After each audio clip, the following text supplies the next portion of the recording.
Check, check, check.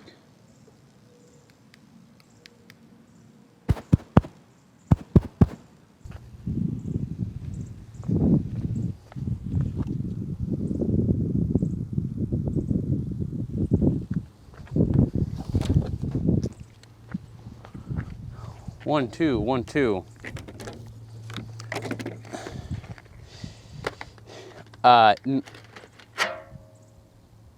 I just couldn't really bring myself to do, I could just put the music on and say the stuff that I normally do. But I just don't really have it in me this time around. Every time I get to a milestone, I feel this need to make some kind of big production is fine, and every time I sort of take a different approach to it. But I just feel like I did that in February a little bit with the 5 years, and I don't have it. It's been too soon. I don't have like the emotional anything for it. So rather than, I'm just gonna kind of talk candidly about it.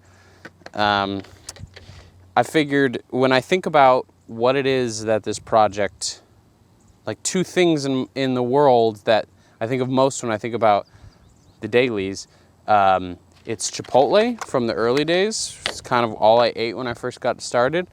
And this car, which has been probably the most consistent character within the videos. And it's brought me on all my adventures. With 2,000 days, I mean, the first 1,000 I got this tattoo for. So the second 1,000, I should do something pretty crazy, right? But I don't really have anything. I'd rather just keep it simple, which is sort of the new approach. That's kind of the current approach that I have to the videos is more, it's more of a diary now than I guess trying to make it into some sort of a show. Doesn't mean that won't change, but right now I'm just trying to focus on doing other work, work that makes me direct income primarily. But I still have fun doing the videos, and they've been, been huge. I moved back home after I lived in Dallas.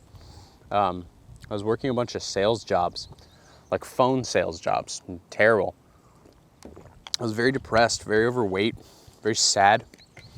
And I came home with really like no direction and no idea what I wanted to do. I knew that I loved doing video, but that was such a past thing because I went to film school, I got out, and I realized like it would just be so much work, and that the idea of making movies is such an unguaranteed future.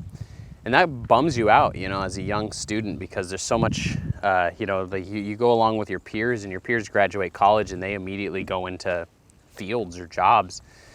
And they might not be exactly what they want, but I just pictured something very different for myself. And when I realized that that was pretty unobtainable, it was kind of disheartening.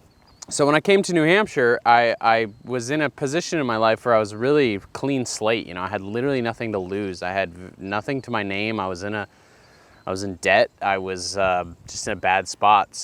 And I was pretty determined not to get a job, because at the time I viewed a job as being like, okay, the only reason why I'm so inspired to do these videos is because I have no choice but to make something out of them that I can eventually live on or something.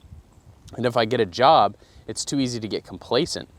So I went a year and a half without a real job, and it was really tough. I did Uber for a while just to make ends meet, and I tried to do, commercial video and to do side work, but I was very, very poor. And so I ate once a day. I ate Chipotle once a day, and I would just focus on doing the videos. I was always trying to strategize how to get not noticed so much as like, just build an audience, build something. And then obviously I met Recycled Percussion, and that changed a lot of things. That legitimized what I was doing in terms of skill. The Recycled Percussion era of my life was like the boot camp of filming. It was an incredibly difficult part of my life for all kinds of reasons, but I also learned a lot. It really put me through the ringer and made me into the kind of artist and worker that I'm proud of today, and being able to it took me from someone who was timid, who had very high imposter syndrome, and turned me into somebody who felt like I could steer the ship of a production when hired upon it. But unfortunately, that era was really bad for my self-esteem in other ways, so it wasn't really sustainable. But I always had the daily videos, I always had the, there's always something that was mine that I could control, and that was very important to me because I was in an environment where I had very little control over my life. I was doing a lot of traveling. I was in no control over my hours, what days I worked. I had no idea what days I would work day to day, week to week, month to month, no idea. I didn't know if I was out of town tomorrow, if I was working tomorrow, if I was free tomorrow. I would never know. I was like an on-call nurse, but worse. And that gave me a lot of anxiety. And it was very hard to keep the dailies going. Even though I was doing a lot of incredible stuff, I was under a certain amount of just hush. I couldn't really talk about what I was doing so much. So it was really hard to film things around me without interfering with that.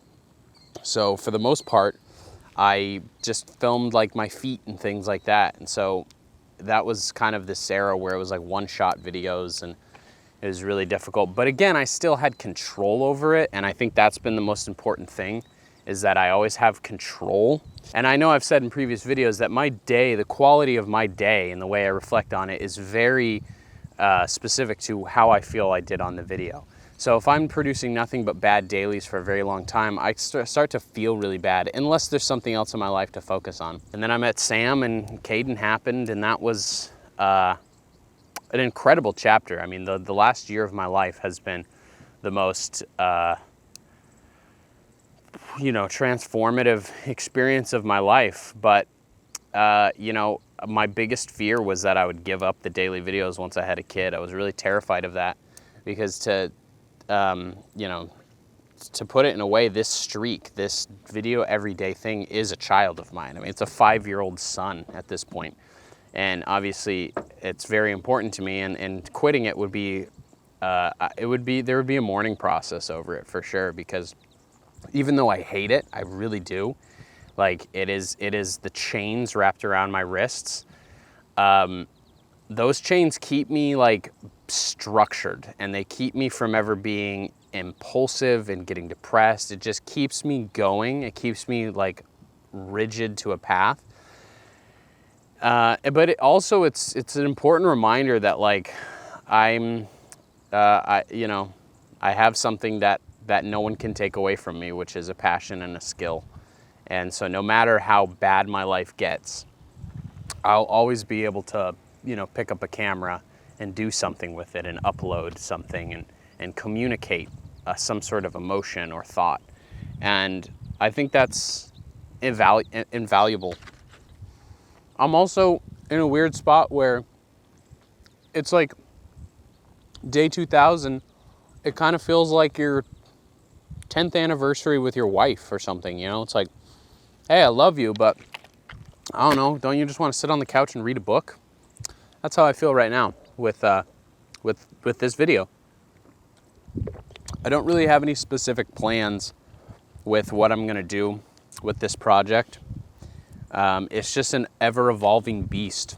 When you put so much time and energy and life into something, as I have with this, you get really attached to a certain identity that you want it to be. It took me a very, very long time to divorce myself from the fact that these all weren't just videos about New Hampshire.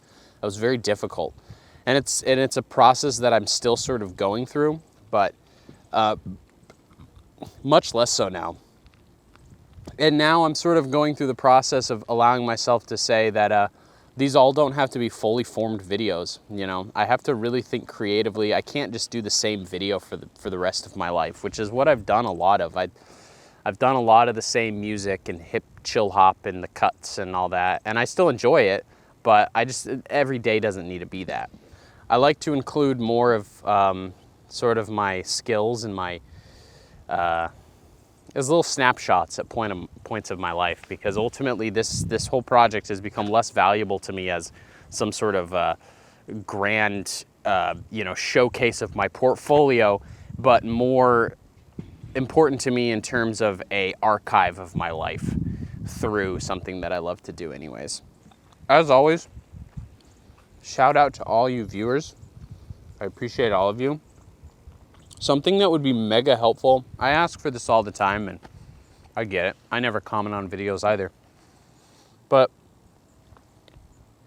if you've watched, whether it's for a day or 5 years, I really want to know what types of videos you enjoy seeing.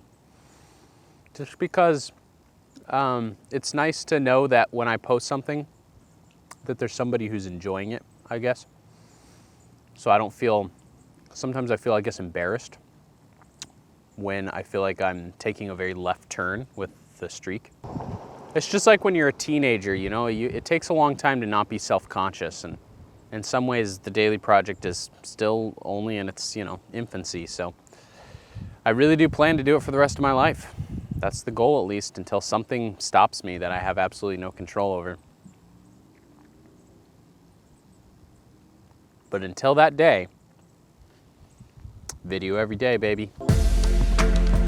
Video every day.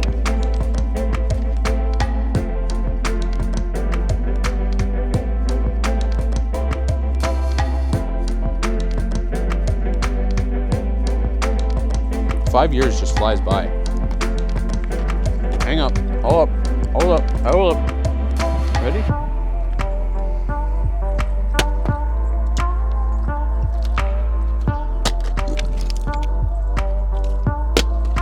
Hold on. Hold on.